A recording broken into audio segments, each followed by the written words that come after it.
My name is Marcy and I'm 30 years old. I live alone in a rented apartment downtown and honestly, I love the quiet.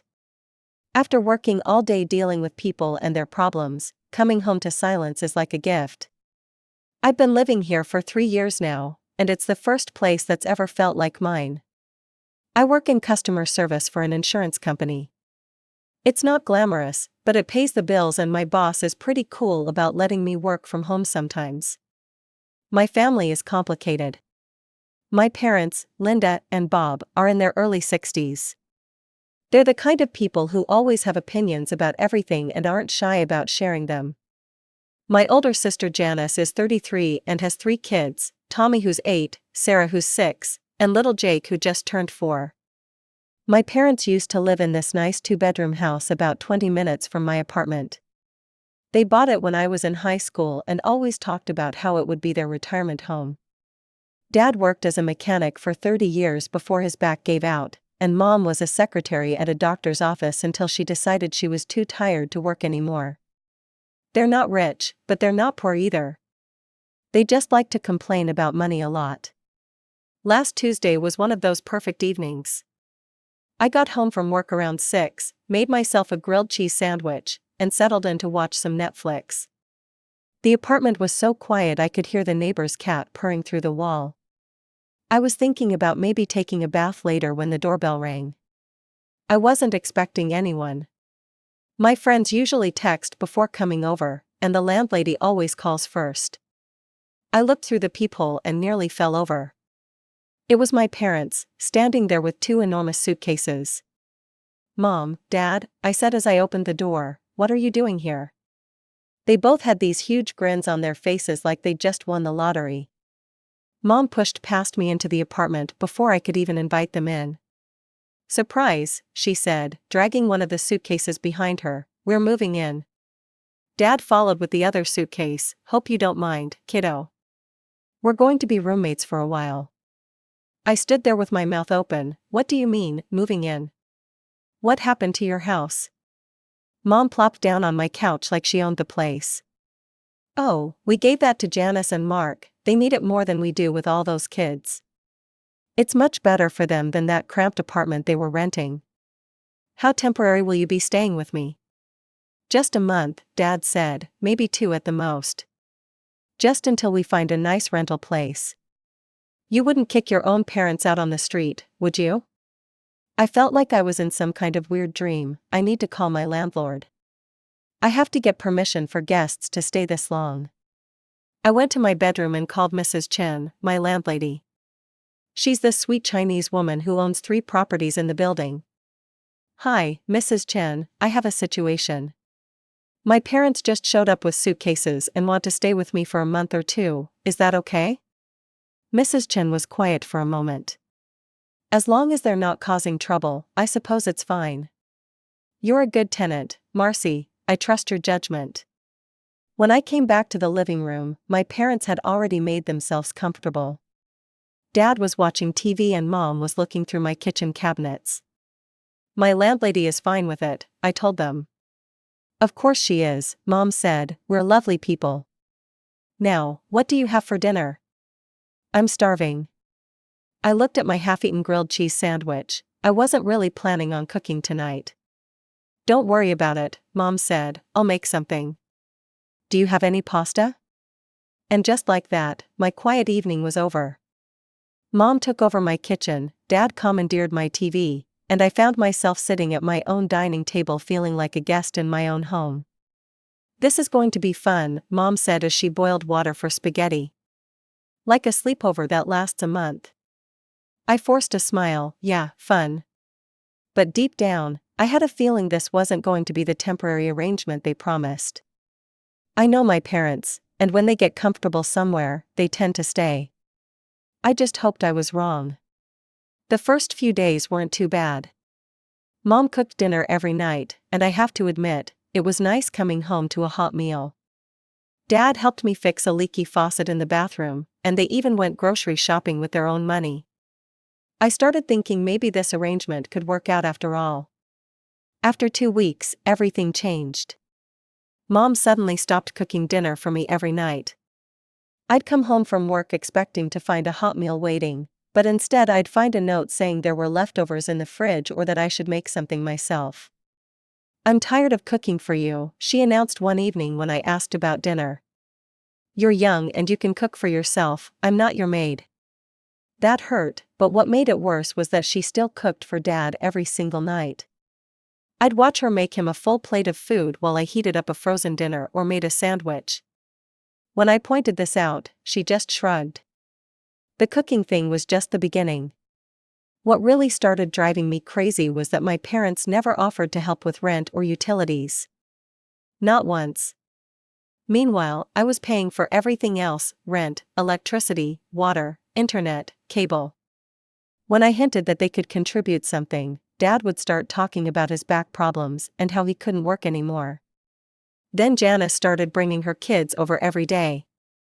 At first, she'd ask Mom to watch them, but Mom would just disappear into the guest room or suddenly need to run errands. So the kids would be left with me, even when I was trying to work from home. "Can you keep it down?" I'd ask Tommy, Sarah, and Jake when they were running around screaming. "I'm on a conference call." "We're just playing," Tommy would say, and then continue making noise. The worst part was that they ate everything. I'd buy groceries for the week, and by Wednesday the fridge would be empty because the kids had eaten all the snacks, fruit, and anything else they could reach. I was grocery shopping twice a week just to keep food in the house. "Janice, your kids are eating me out of house and home," I told her one day. "Kids get hungry, that's normal. But I'm buying food for 2 people, not 5 people plus 3 kids who come over every day." "You're being dramatic, it's just food." Easy for her to say. She wasn't the one spending an extra $100 a week on groceries. The noise was driving me insane too. When I worked from home, I couldn't concentrate on anything. The kids would be yelling, running around, playing loud games on their tablets. I'd put on headphones, but I could still hear them through the walls.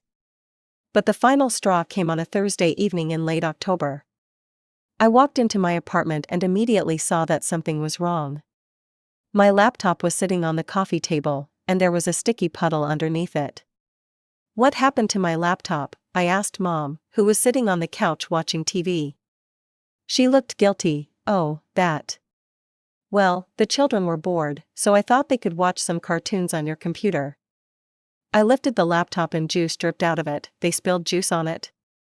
"It was an accident, they were fighting over who got to hold it, and Jake knocked over his cup." I pressed the power button, nothing. The screen was completely black. When Janice came to pick up the kids, I told her what happened. "Your kids destroyed my laptop, I need you to replace it." She rolled her eyes. "Come on, Marcy, kids break things. It's just what happens in families. It's a $1,200 laptop that I need for work. Look, I'd help if I could, but money's tight right now. Besides, it was just an accident." I couldn't believe what I was hearing. Her kids destroyed my property, and she was acting like it was no big deal. I ended up having to buy a new laptop with my own money, which meant dipping into my house fund for the first time in 7 years. But the absolute worst day came in November. I was so excited because I had 2 weeks of vacation starting the next day. I'd been looking forward to it for months. I was planning to sleep in, read books, maybe do some baking. Just relax in my own apartment for once. I walked through my front door and found chaos. Jake was crying in the corner, Sarah was jumping on my couch, and Tommy was playing video games on my TV with the volume turned up full blast. But what really caught my attention were the 2 large suitcases sitting by the door. "What's going on?" I asked Mom and Dad, who were both fully dressed like they were going somewhere. "Great news," Dad said, "we're going on a little trip with Janice and Mark. A week in Florida, we leave in an hour." "That's nice, have fun." "Oh, but the kids are staying here with you," Mom added casually. "They can't miss school, you know." I stared at them. "What do you mean, staying here with me?" "Well, someone has to watch them while we're gone. You're starting your vacation tomorrow anyway, so the timing is perfect." I didn't agree to babysit for a week. It's not babysitting when it's family, Dad said. Besides, we already booked the flights. Then cancel them, I'm not watching 3 kids for a week. Mom's face got red. Marcy, we've been planning this trip for months. We can't just cancel it. You've been planning it for months, but you're just telling me now? We figured you'd be happy to help out, Dad said. But if you don't want to stay here with them, you can always go stay at Janice's house for the week. I looked at him like he'd lost his mind. You want me to leave my own apartment to go stay at Janice's house so I can watch her kids? It's just an option, Mom said. That's when something inside me snapped. They wanted me to either watch 3 kids in my apartment for a week or leave my own home to watch them somewhere else. They hadn't asked me, they'd just assumed I'd do it. No, I said. No what? No, I'm not watching the kids. No, I'm not leaving my apartment. No, I'm not doing this anymore. Mom started crying. Marcy, please. We already paid for everything. That's not my problem. But even as I said it, I knew they'd wear me down. They always did. They'd guilt-trip me and make me feel terrible until I gave in. And then they'd go on their vacation and I'd be stuck with 3 kids during the 2 weeks I'd been looking forward to for months. That night, after they'd finally left and I was alone with the kids, I made a decision. I was done. I was completely done with all of this. I'd been saving money for 7 years to buy my own house. I'd never told anyone about it, not even my parents. Several times I'd thought about mentioning it, but something always stopped me. Maybe it was because I knew they'd want to move in with me there too. While the kids were asleep, I got on my laptop and started looking for a realtor in neighboring states. I found one in Virginia who specialized in helping people relocate. I sent her an email explaining my situation, and she responded the next morning with several house listings. For the next week, while I was stuck babysitting, I spent my evenings looking at houses online. The realtor sent me virtual tours and property details. I narrowed it down to 2 houses that I really liked. Both were small, just 2 bedrooms, but they were in quiet neighborhoods far from here. When my parents came back from their Florida trip, they looked tanned and relaxed. They walked into the apartment with big smiles, carrying shopping bags full of souvenirs. We had such a wonderful time, Mom announced. The weather was perfect, and the hotel had the most amazing pool. That's nice, I said, not looking up from my laptop. They seemed confused by my lack of enthusiasm, but I didn't care. I was busy responding to emails from my realtor. She'd sent me updated photos of the 2 houses I was interested in, and I was trying to schedule visits. The kids behaved themselves, I hope? Mom asked. I closed my laptop and looked at them. Actually, I need to go out of town for a few days.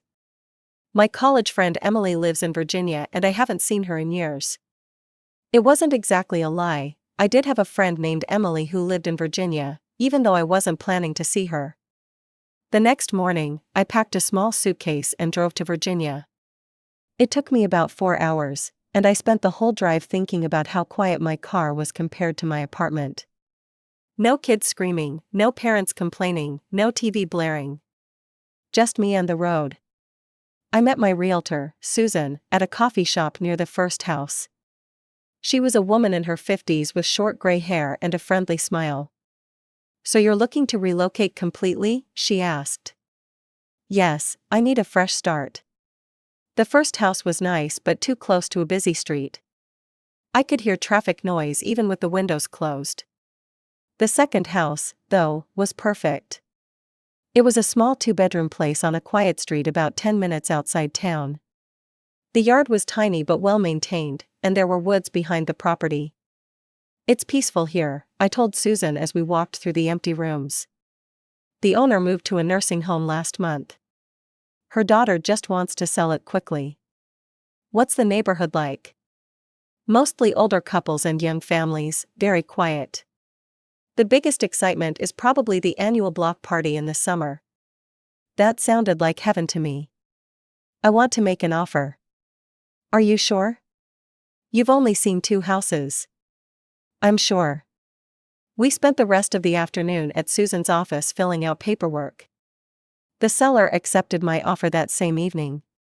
Susan recommended a mortgage broker who could fast-track my loan application, and by the end of the week, everything was approved. I'd be able to close on the house in 3 weeks. When I got back to my apartment, my parents barely looked up from the TV. I went to my room and started making plans. I called my boss and explained that I wanted to switch to remote work permanently. He wasn't thrilled about it, but I'd been a good employee for 5 years and my work could easily be done from home. As long as your productivity doesn't suffer, I don't see why not, he said. Next, I called my landlord, Mrs. Chen. I need to give you notice that I'll be moving out, I told her. What about your parents? They'll need to find their own place. When are you moving?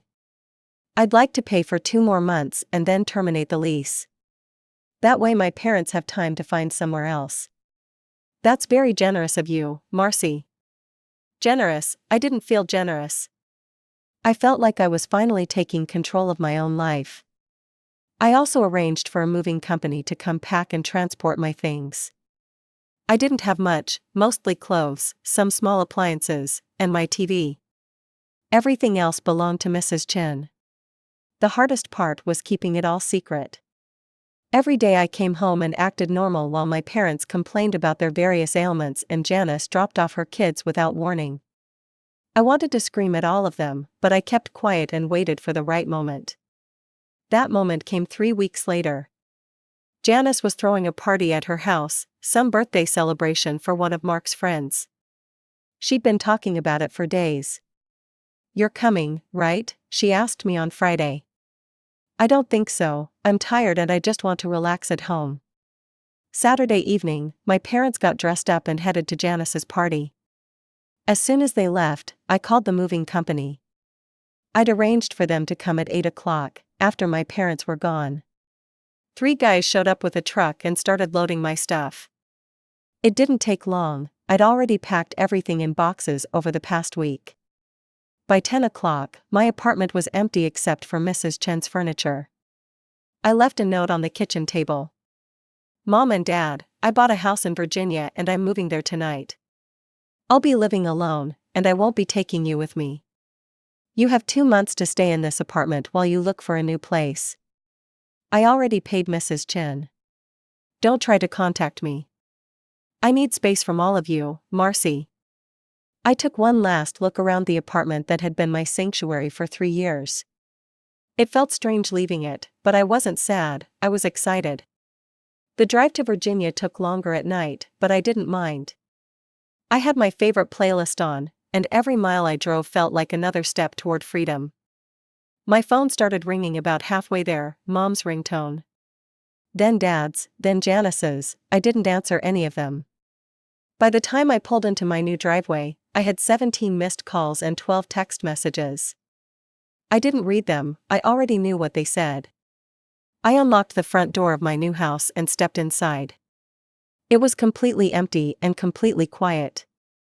I inflated an air mattress in what would be my bedroom and lay down in the darkness. For the first time in months, nobody was asking me to do anything, cook anything, pay for anything, or watch anyone's kids. It was just me and the silence. I woke up the next morning on my air mattress feeling more rested than I had in months. The house was so quiet I could hear birds chirping outside my window. No kids screaming, no TV blaring, no parents arguing about their medications. Just peace. My phone had been buzzing all night. By morning, I had 43 missed calls and 27 text messages. I finally decided to look at them while I drank my coffee. Mom had left several voicemails. The first one was confused. "Marcy, honey, where are you? We came home and found this note, call me back." The later ones were angry. "How could you do this to us? We're your parents. You can't just abandon us like this." Dad's messages were shorter but nastier. "This is selfish and cruel. We raised you better than this." Janice had sent a bunch of texts calling me ungrateful and heartless. I deleted everything without responding. I spent the day unpacking my few belongings and getting my house organized.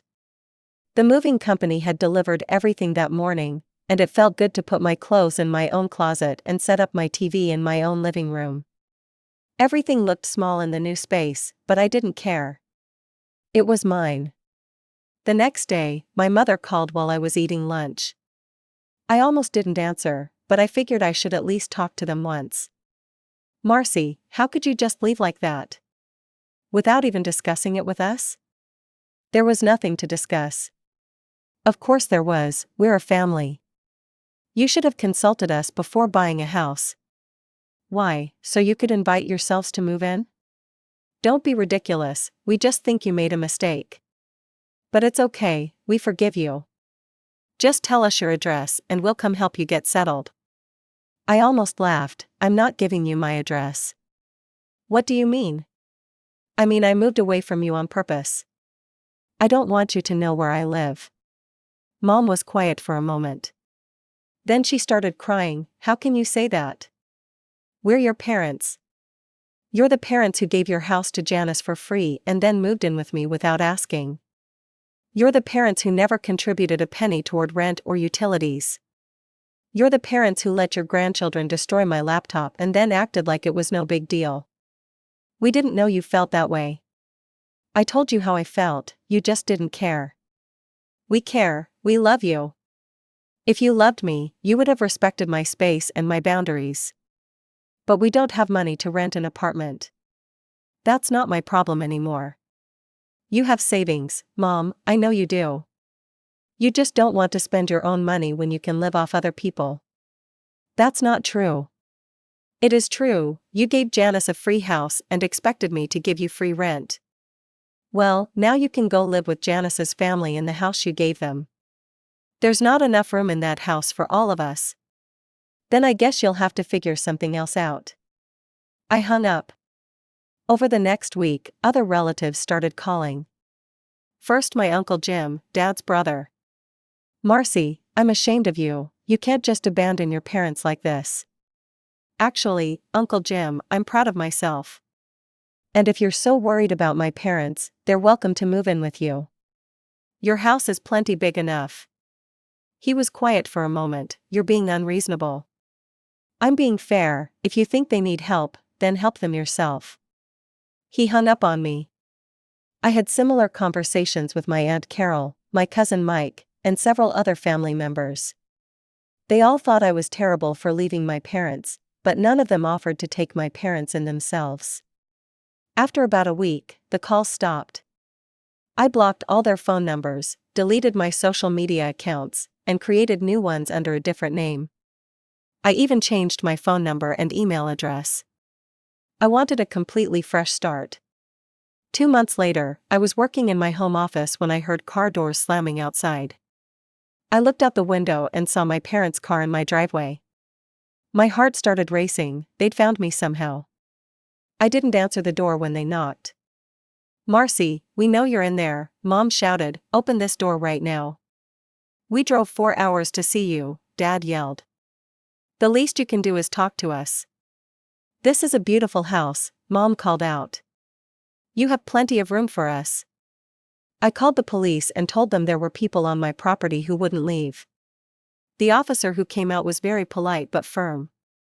"Ma'am, these folks say they're your parents." "They are, but I don't want them here." "They're going to need to leave then." My parents argued with the officer for a few minutes, but eventually they got back in their car and drove away. I never found out how they got my address. 3 months after that, my old friend Lisa called me. I'd given her my new number because we'd stayed in touch over the years. "Your parents asked me to call you," she said.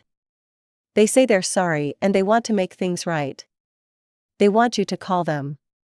Tell them I'll contact them when I'm ready, if I'm ever ready." That was 6 months ago, I still haven't contacted them. My life now is exactly what I wanted it to be. I work from home in my quiet house. I joined a local book club and made some nice friends. I started taking yoga classes at a studio in town. On weekends, I walk in the woods behind my house or drive to the nearby lake. I don't have to worry about anyone else's problems.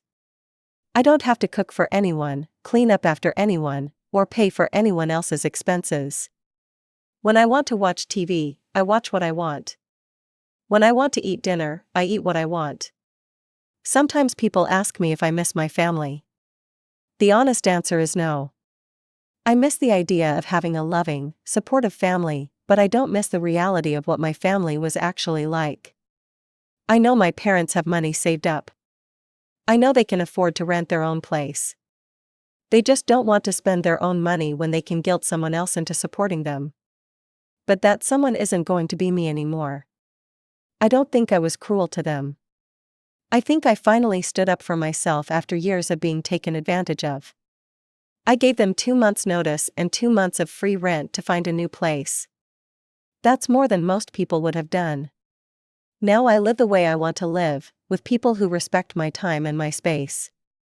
And for the first time in my adult life, I'm truly happy.